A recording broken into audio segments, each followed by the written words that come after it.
All, welcome to बीबॅम्सोहॉलिक. आज आपण न्यायदर्शन बघणार आहोत, ज्याला अक्षपात दर्शन सुद्धा म्हटले जाते. वैशेषिक आणि न्यायदर्शन हे एकमेकास पूरक शास्त्र आहे. दोघांच्याही मते असंख्य परमाणूंच्या संयोगाने सृष्टीची उत्पत्ती झाली आहे. वैशेषिक दर्शन प्रमेयशास्त्र आहे, तर न्यायदर्शन प्रमाणशास्त्र आहे. त्यानंतर न्यायांचा मूलग्रंथ न्यायसूत्र आहे, ज्याचे रचयिता गौतम ऋषी आहेत. त्यांनाच अक्षपात गौतम सुद्धा म्हणतात, कारण जेव्हा व्यास महर्षी आणि गौतम ऋषींची भेट झाली तेव्हा महर्षी म्हणाले की तू जीव आणि परमात्मा यातील भेद केवळ तर्काने सिद्ध केला आहे, म्हणून मी तुझे तोंड पाहू इच्छित नाही. सो गौतमांनी आपले पाय व्यास पुढे नेले आणि पायांना डोळे फुटले, ज्यामुळे त्यांचे मुखावलोकन झाले. अशा प्रकारे त्यांना अक्षपात गौतम नाव पडले. त्यानंतर न्यायसूत्रावर वात्स्यायनकृत भाष्य लिहिण्यात आलेले होते. त्यानंतर वार्तिक त्यावर आणि वार्तिकावर 3 टीका, ती म्हणजे तात्पर्य टीका वाचस्पती मिश्रांची, परिशुद्धी उदानाचार्यांची, न्यायनिबंध प्रकाश वर्धमानोपाध्यायांचं.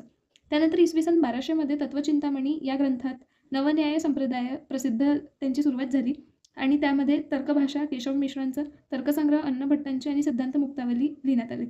तर्कसंग्रह यावर दीपिका टीका लिहिण्यात आलेली होती. अन्नभट्ट त्यांचे वडील तिरुमलाचार्य होते आणि तेलंगी ब्राह्मण, ते कर्नाटक राहणारे होते. त्यानंतर अक्षपादाच्या न्यायसूत्रात काही भाग लंकावतार सूत्रातून घेतल्यासारखा वाटतो. गौतमांचे नाव ऋग्वेदात, शतपथ ब्राह्मणात, तैत्तरीय प्रतिशाख्यात, अश्वालायन श्रौत्रसूत्रात सुद्धा आढळते. न्याय शब्दाचा अर्थ निनयती अनेन इति न्याय. निनयती धातूपासून न्याय शब्द बनलेला आहे, म्हणजे जो आपल्याला निष्कर्षाप्रत घेऊन जातो, जो आपल्याला कन्क्लुजनपर्यंत घेऊन जातो. न्यायदर्शनात अनुमान प्रमाणाला विशेष महत्त्व आहे.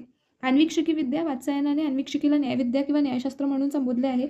न्यायविद्या म्हणजे प्रमाणाद्वारे एखाद्या पदार्थाचे परीक्षण करून देणारी विद्या किंवा सिद्धी म्हणजे न्यायविद्या.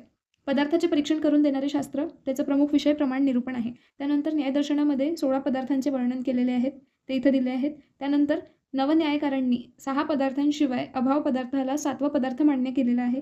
त्यानंतर प्रमेय म्हणजे ज्ञेय विषय, असे 12 प्रमेयाची संख्या दिलेली आहेत. ती म्हणजे आत्मा, शरीर, इंद्रिय, अर्थ, बुद्धी, मन,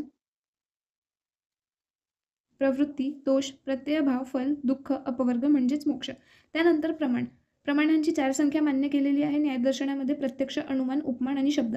प्रमाण शब्द उपसर्ग मा धातूला लागून अण या प्रत्ययामुळे बनलेला आहे, ज्याचा अर्थ यथार्थ ज्ञान मिळविण्याचे साधन असं होते. त्यानंतर न्यायदर्शनामध्ये असत्कार्यवाद, त्यालाच आरंभवाद असं म्हटलं आहे, त्याचा स्वीकार केलेला आहे. यांना सांख्यांनी दिलेला सत्कार्यवाद मान्य नाही, ज्यामध्ये असे सांगितले आहे की कार्याची कारणापासूनच उत्पत्ती होत असते. ज्याप्रमाणे सांख्यांनी सत्कारणापासून सत्कार्याची उत्पत्ती होते व कार्योत्पूर्वी त्याचे अस्तित्व कारणात असते, हे सिद्धांत सत्कार्यवादाद्वारे सांगितलेले आहे. हा न्याय वैशेषिकांना मान्य नाही. त्यांचं असं म्हणणं आहे की कार्योत्पूर्वी कारण कार्याच्या अस्तित्वात नसते आणि कारणापासून कार्याची उत्पत्ती नव्याने होते. म्हणजे कारणात कार्य हे असत स्वरूपात म्हणजे प्रेझेंट नसतो. कारण आणि कार्य यामध्ये डिफरन्स आहे, हे असत्कार्यवादमध्ये सांगितले आहे. त्यानंतर न्यायिकांच्या मते कार्य नव्यानेच उत्पन्न होतो, ते कारणामध्ये कशाही प्रमाणात आढळत नाही. कार्याच्या अस्तित्वाला नव्यानेच आरंभ होतो, त्यामुळे आरंभवाद असे म्हटले आहे. असत्कार्यवाद जोपर्यंत सिद्ध होत नाही तोपर्यंत आरंभवाद जगू शकत नाही. कारणापासून कार्य हे पूर्वी अस्तित्वात नसलेले नवीन निर्माण होते, त्या दोघांमध्ये काहीही रिलेशन नाहीये, असं असत्कार्यवादांचं म्हणणं आहे. कार्याची उत्पत्ती नव्यानेच होते, त्यामुळे आरंभवाद सुद्धा म्हटले आहे. जसं मातीपासून खेळणी, विटा, मूर्तिघर इत्यादी बनते आणि हे सगळे कार्य आहे. माती हे कारण आहे. त्यांच्या उत्पन्न होण्यापूर्वी सूक्ष्म रूपाने सुद्धा त्यांचे अस्तित्व मातीमध्ये नव्हते. त्या मातीच्या कणांना कर्त्यांची प्रेरणा मिळून ज्या प्रकारे संयोग घडला, आकार देईल, त्याप्रमाणेच मातीपासून ती कार्य उत्पन्न झालेली. त्यानंतर कारण व कार्य यामधील डिफरन्स सांगण्यासाठी आपण 5 मुद्दे खाली बघणार आहोत. पहिला म्हणजे बुद्धिभेद. कारण आणि कार्य एकरूप नाही असं आपल्याला लक्षात येण्यासाठी बुद्धिभेद म्हणजे वस्त्र उत्पन्न करण्यापूर्वी अवस्थेचा आपल्याला बुद्धीला तंतू हा ज्ञान होतो.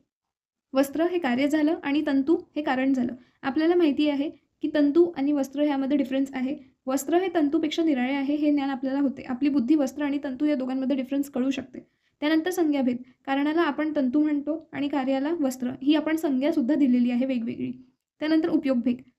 वस्त्र हा जसा अंगावर घालण्यासाठी, पांघरण्यासाठी उपयोग करता येतो, तसा तंतूचा उपयोग होत नाही, त्यामुळे त्या दोघांच्या उपयोगामध्ये सुद्धा डिफरन्स आहे. आकारभेद. वस्त्र शब्दाने मोठी लांबी, रुंदी असं लक्षात येतं आणि तंतू केवळ लांबी असलेला एक धागा असं लक्षात येतं. सो आकारामध्ये सुद्धा कारण आणि कार्य वेगळे आहेत. त्यानंतर संख्याभेद. तंतू अनेक असते आणि संयोगाने वस्त्र मात्र एकच असते. सो अशा 5 गोष्टींद्वारे आपण क्लिअर केलेलं आहे की कारण आणि कार्य म्हणजे तंतू आणि वस्त्र यामध्ये डिफरन्स असतो. उपादान कारणापासून कारणाहून वेगळे नवीन कार्य उत्पन्न होत असले तरी ज्या प्रकारचे कारण असते त्या प्रकारचे कार्य बनते. समवाय संबंध दोघांमध्ये असतो. एकत्र असण्याचे नित्यसंबंध कारण आणि कार्यात असते.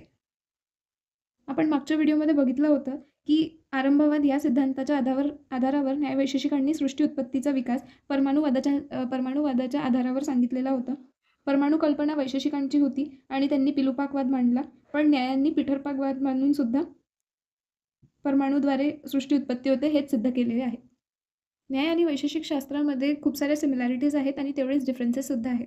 सो न्यायदर्शनकारांना 6 पदार्थ सिद्ध करण्यासाठी 16 पदार्थांचं वर्णन करावं लागलं.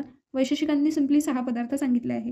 हे MCQ मध्ये येण्यासारखी गोष्ट आहे. त्यानंतर न्यायांना चतुर्विध प्रमाण मान्य आहे, ते म्हणजे प्रत्यक्ष, अनुमान, उपमान, शब्द. आणि वैशेषिकांनी 2 प्रमाण मानले आहे, ते म्हणजे प्रत्यक्ष आणि अनुमान. त्यानंतर न्यायांच्या मते समवाय पदार्थ प्रत्यक्ष विषय आहे आणि वैशेषिक मते अनुमान हे विषय आहे. पाकजोत्पत्ती सिद्धांत सांगताना न्यायांनी पीठरपाकवाद सांगितलेला आहे आणि वैशेषिकांनी पिलुपाकवाद सांगितला आहे. जसं पिलुपाकवादमध्ये सांगितलं आहे की कार्यद्रव्याचा नाश होऊन पुन्हा कार्यद्रव्य उत्पन्न होतो, हे न्यायांना मान्य नाही आहे. त्यानंतर न्यायिकांनी विभागच प्रकार हा कर्मज विभाग मांडतात, परंतु विभागच विभाग हे मानत नाही, परंतु वैशेषिक ते मानतात. म्हणजे कर्मज विभाग आणि विभागच विभाग यामध्ये डिफरन्स सांगितलेला आहे. न्यायांनी प्रमेयांची संख्या 12 केलेली आहे आणि वैशेषिकांमध्ये प्रमेयाची संख्या आढळत नाही. त्यानंतर न्यायदर्शनाचे प्रवर्तक अक्षपाद गौतम आहे, वैशेषिक दर्शनाचे प्रवर्तक कनाद महर्षी आहे.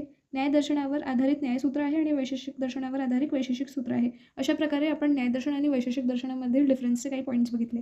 सो आपण आता नेक्स्ट व्हिडिओ पूर्वमीमांसावर बघू. थँक्यू.